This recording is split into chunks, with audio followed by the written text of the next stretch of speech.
A year ago, I was invited to a meeting, and I had gone with a member of my team, a female comrade, to accompany me to that meeting. Said it was a private meeting, so she waited outside. I went and met one-on-one with someone. We're there for about an hour. And then when we're leaving, he went and spoke to someone at another table.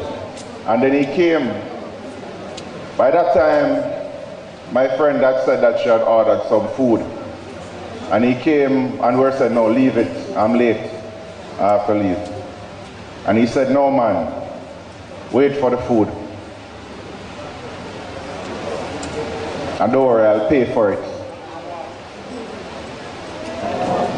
We got the food, and I was dropping out. She said, my MP, you don't eat from morning, better you eat it. Dropped her home. And I was eating the food. My throat started to tighten up. And I couldn't breathe properly. And I called some friends in the police and the university hospital. And I ended up at the university hospital that night. The next morning, reporters kept calling. And they kept asking about the woman who was rushed to the hospital. Because the plan was never for me to eat that food. It was for her to eat that food. And they were hoping that I would be rushing a dead female to the hospital, and the scandal that ensued would destroy my name. And then the police, every time I spoke to senior members of the police, reporters would be calling with the same information I gave the police. So I knew this was not a plot from Southeast. This is something bigger. And I purposefully kept this from the leadership of the party and everyone, my family in particular. But I think you ought to know that there's a group of people who will not stop, even if it means murder of an innocent. Not to destroy me, but they need to destroy my name. And that is what I've been up against. When the results came back, I'm a fit man, I exercise, I ride.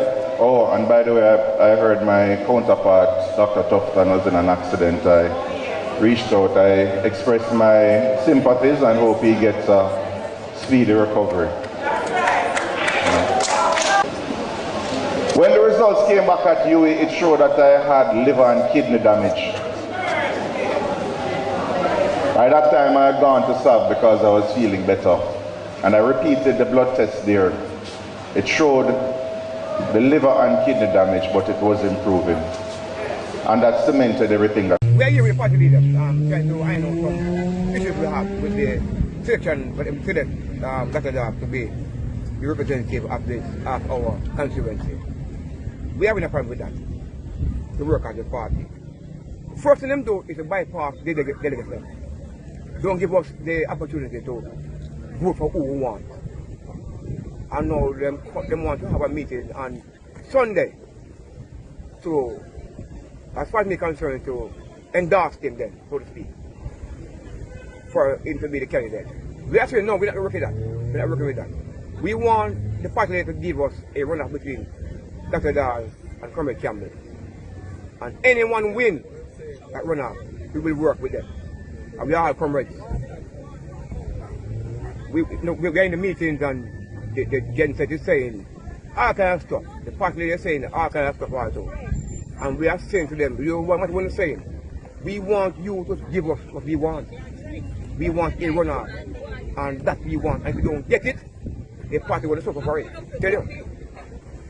The party will pay for it because they cannot win the seat without us.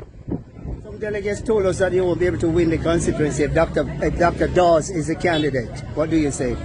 I discuss the party's internal business private.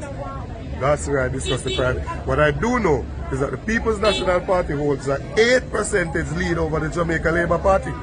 Right? That's what I know. I don't go around and discuss individual constituency. Is there any fear of polls squandering that and if those situations things. like this arise and you're sugarcoating it, sir? No, what the fear is that this country is going down a precipice where we have a leader who is uncertified and the media is not interested in digging that. You know, where I feel very pleased that we had the meeting today.